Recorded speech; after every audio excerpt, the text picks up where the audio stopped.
everyone, and welcome back to another episode of the Vulnerability Hangover podcast. I'm your host, Nikki, and today we are going to be going over 2023 for me. I'm also not wearing my headphones this time around. I know I was testing them out in previous episodes, but I'm wearing this adorable little teddy bear hoodie if you're watching the YouTube channel, and I absolutely love it. So no headphones are going to be worn today.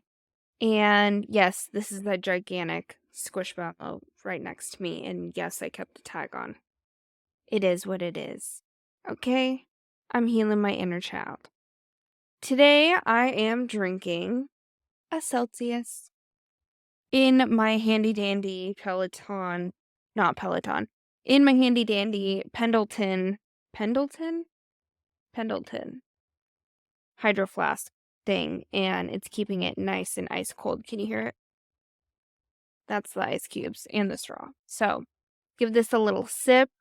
The Celsius I'm drinking today is the orange one, and I put orange juice into it to dilute it a little bit. I can only drink half of these now because I don't have a very high tolerance anymore for caffeine. So give it a sip.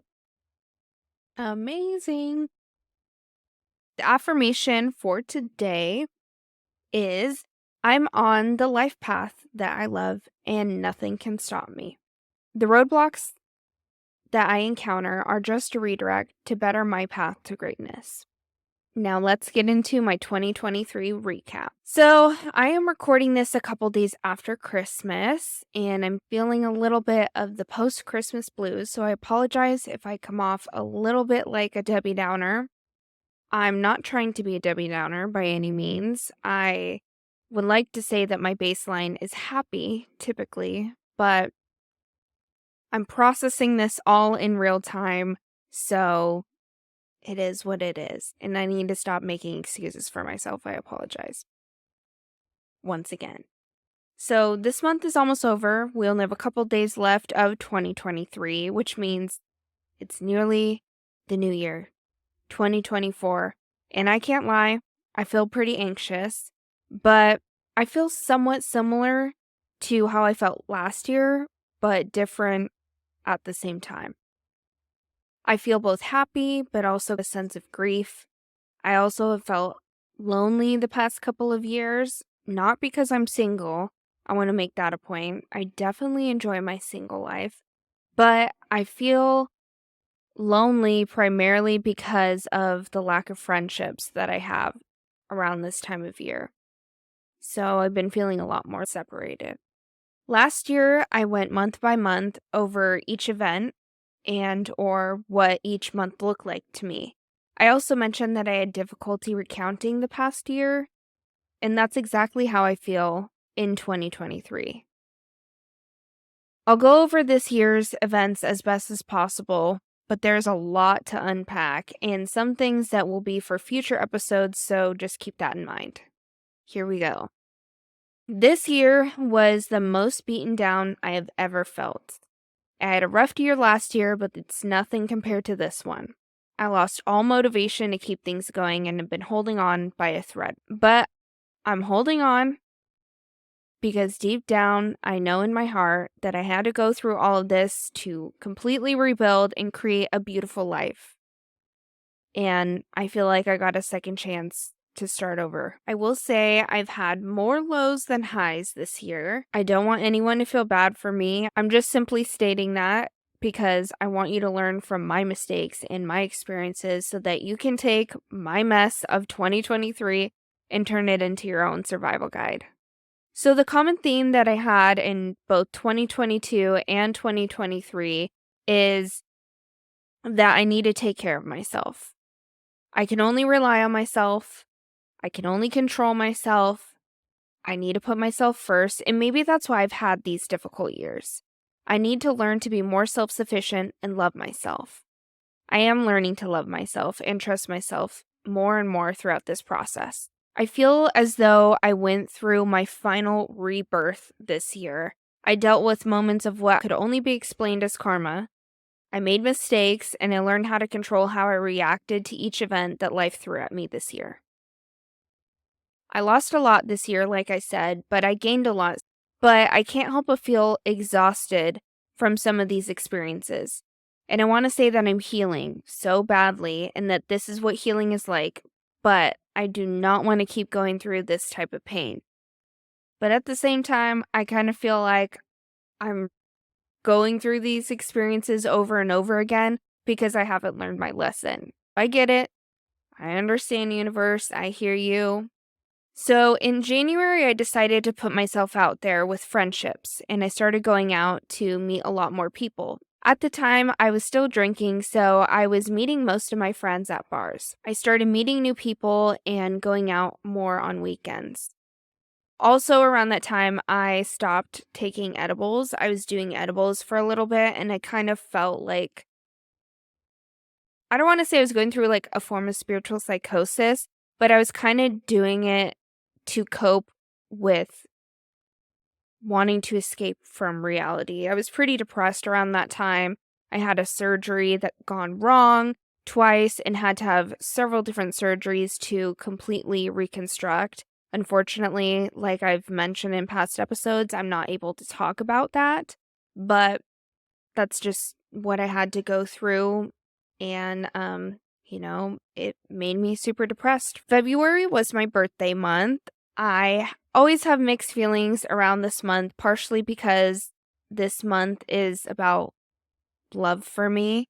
With the Hallmark holiday that I love so much, Valentine's Day, I mentioned that I enjoy being single, which I do, but sometimes I wish that I had someone around that I could just love on. You know what I mean?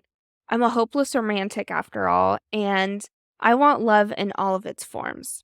It's also my birthday month, which I've always felt sad about. It's not because I'm getting older. I don't mind getting older at all. That sadness mainly comes from being told in the past that I had high expectations for my birthday.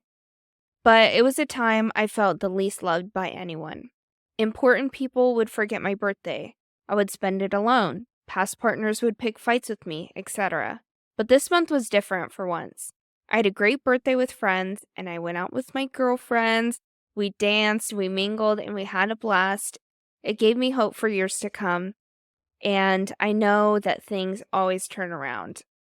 And I'm very grateful that I had the amazing birthday that I did this year. So overall, February was amazing. March was also a really great month. I decided on March 3rd that I was going to completely quit drinking because months and months on end, almost every weekend, waking up the next day with severe depression and anxiety.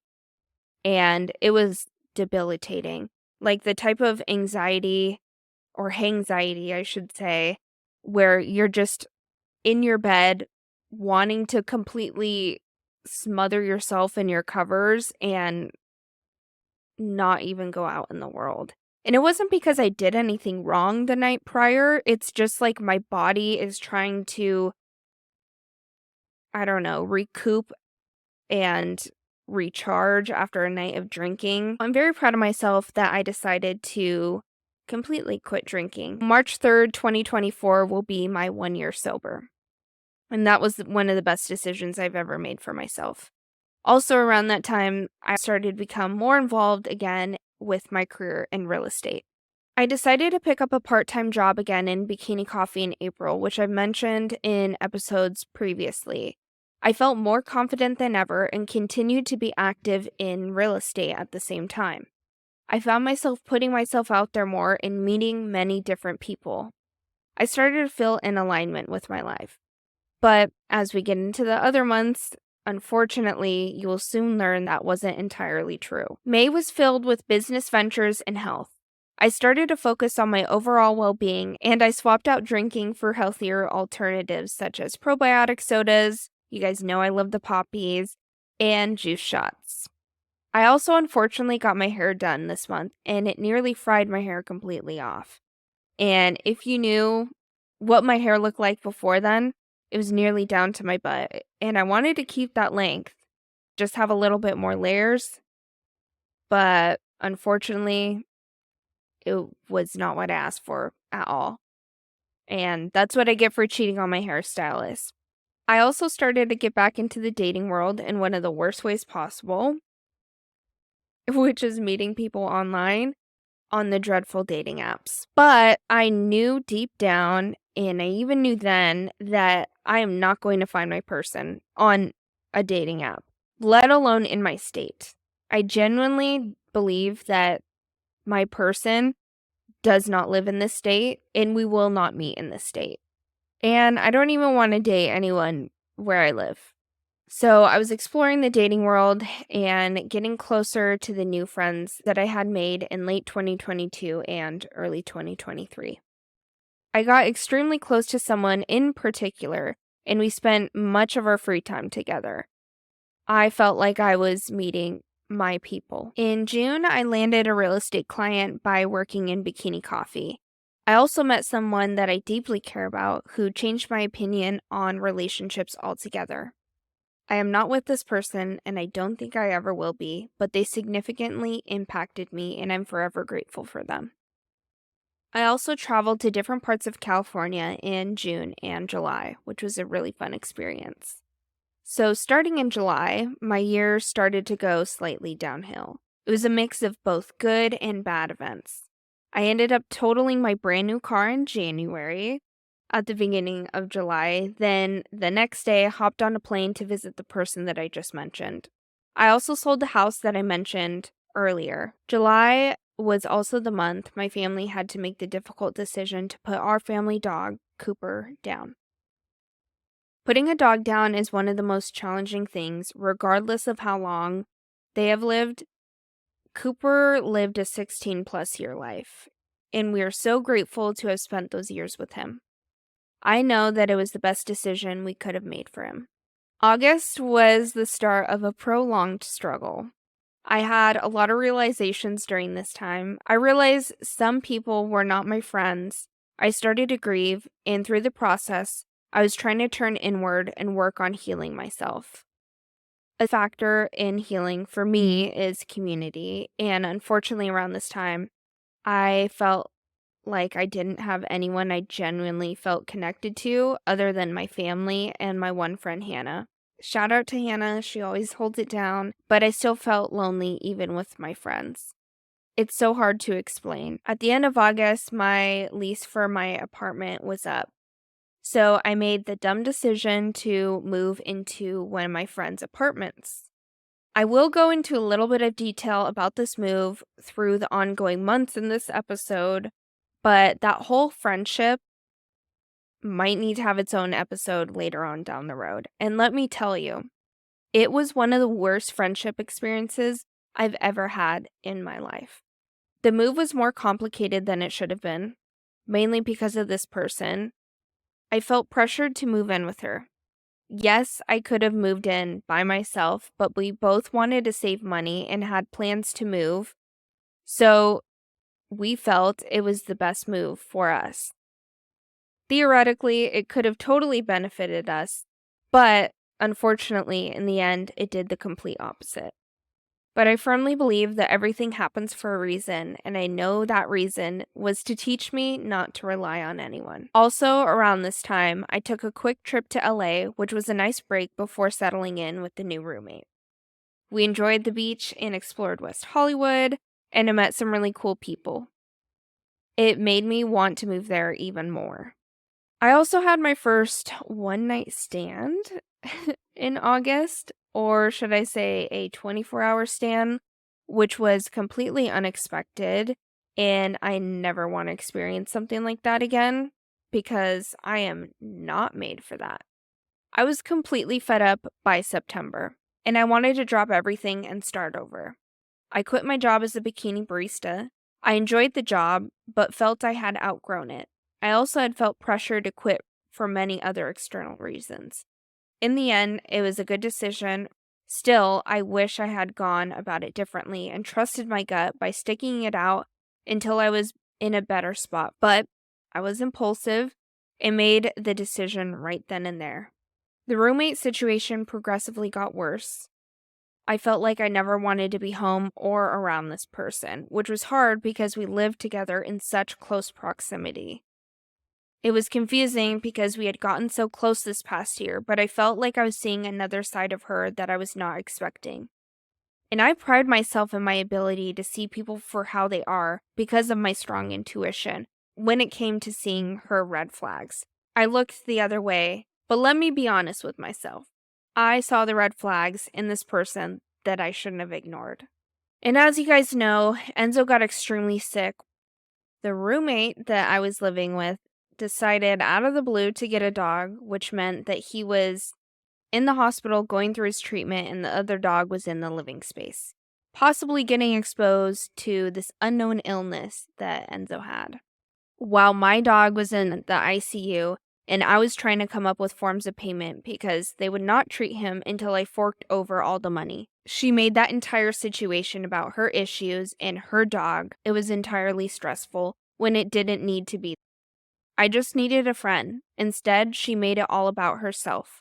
While he was in the hospital, she would text me updates about her dog. I could not worry about anything other than my dog. When he was released from the hospital, she did not want us to come home because she did not want her dog getting sick. Understandable, so we had to go stay with my parents. Enzo ended up in a second veterinary hospital, and we found out that the vet prior had not done what we were told they were going to do, which made him even more sick. There were talks about me possibly losing him, which was difficult, especially after just a few months prior, we lost our family dog, and the vet bills started piling up.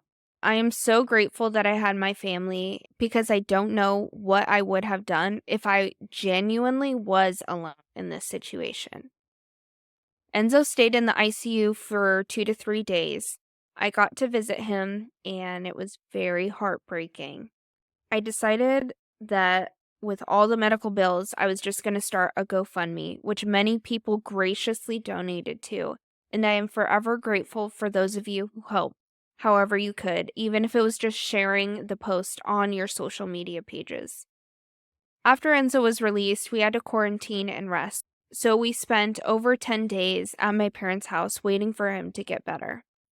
During this time, I found myself growing resentful towards this roommate for how she acted, how she was treating me as a person, and with a combination of other things going on in the background. So I found myself growing more and more distant. When we arrived home, that's when everything changed. Her mask was entirely off, and I finally saw her true colors. Before I continue on, I just want to say these are just bits and pieces of the situation with the specific person. I'm not giving the full rundown, but I do feel like it took up pretty much 3 months. And so you're going to hear a lot about this roommate and this roommate situation throughout the rest of the episode. I just want to preface that before I continue on. So we're starting back in October. I started getting back into OnlyFans to help pay down Enzo's vet bills. I was doing DoorDash as well. I was doing everything that I possibly could to make sure I was able to stay at home with him or bring him with me because I was so traumatized by his sickness. I wanted to be with him 24/7. So I would literally DoorDash with him in the car, which also helped me feel a little bit more safe. I was going on night runs, so it was a good situation overall, and it got us out of the house. Also, my roommate started getting aggressive with him, and I did not trust him being alone with her. It was almost like she became competitive and territorial with me, so I did my best to stay out of her way. It felt like I was in an abusive relationship all over again. And then one day, I finally had enough, and I snapped at her, and we had to discuss me moving out. She wanted me out by the end of the month, so I did what I needed to do to move out. I got myself a storage unit and found an alternative place to live for the time being. We still don't know where we're going to end up. I really would like to start traveling around the United States and Airbnb hop, but given the situations that have come up this past year, I'm just honestly too exhausted to want to put in that effort. But I knew when I moved out that I no longer wanted to be friends with this person. which sucked because I also knew that breaking up with this friend meant I would likely lose the friends I built with this person. We built a friend group.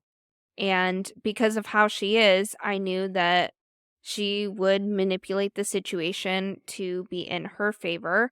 They knew us together pretty much as a duo. So, me cutting this person out of my life also meant, unfortunately, I am going to have to cut out these other people as well.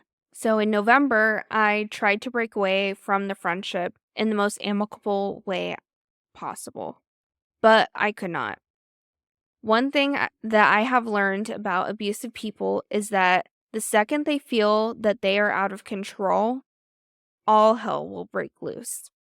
I paid her for 2 months of storage because she signed a lease for a garage for my stuff to be in the storage over there, and I wasn't even using that storage. I had already bought a new storage unit, so I basically gave her free money, and she got to have a second storage unit.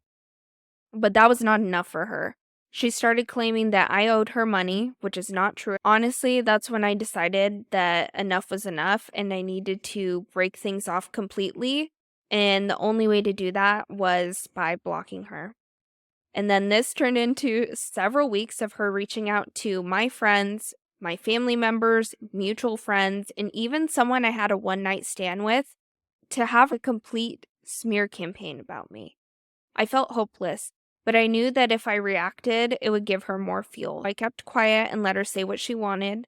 And as long as I kept being honest with it all, eventually what she is doing is going to come to light. I let things be and I continued to move forward. And I was getting thrown the same lesson all over again. I realized that this person was not meant to be in my life because they held me back. I put my head down, and finally, after 3 months, I decided to start working back up again with something that I'm passionate about, which is my podcast.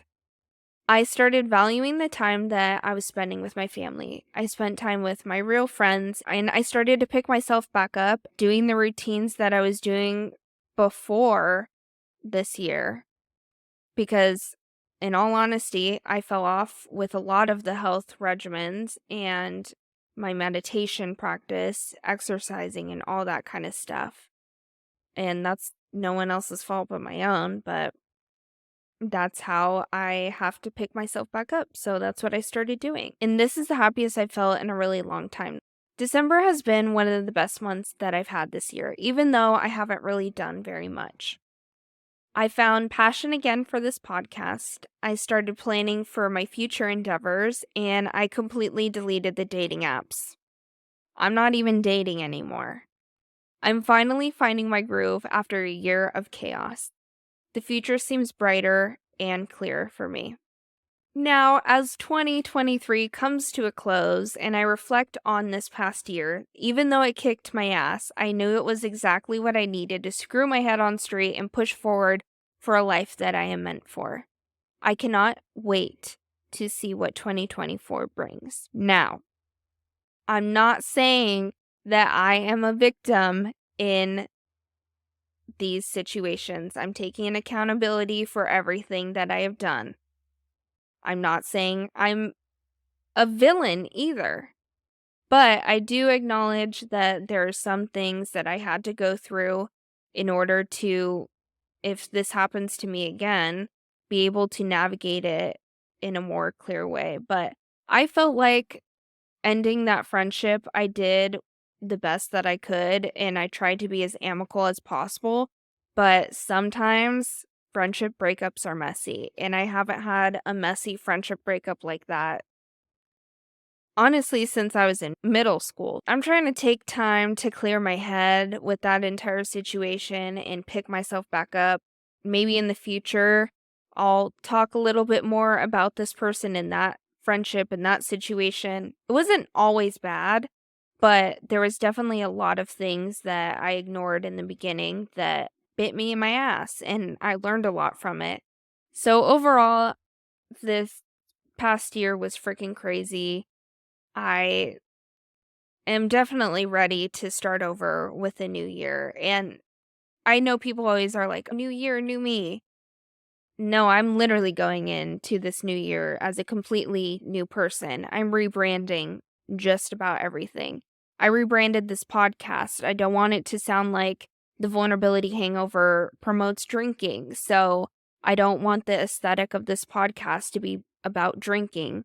I want it to be literally about vulnerability and sharing a space where people can come on and talk about their experiences. That, at the end of the day, is why I started this podcast in the first place. So I can't wait to continue on this journey with all of you guys and create a space where other people feel heard and seen. And stay tuned for my rebrand because I'm completely starting over with my life and I couldn't be happier. Anyways, please make sure to like, rate, review, subscribe, and maybe share this podcast with someone you think might enjoy it. I can't wait to hear how your 2023 went. Please leave it in the comments section below. Reach out to me. I love to hear from you guys. And I will catch you guys next year and in the next episode. Oh my God. And also, we're going into season 3 of the Vulnerability Hangover. I forgot to mention that as well. So, I'll catch you guys next time. Okay, love you. Bye.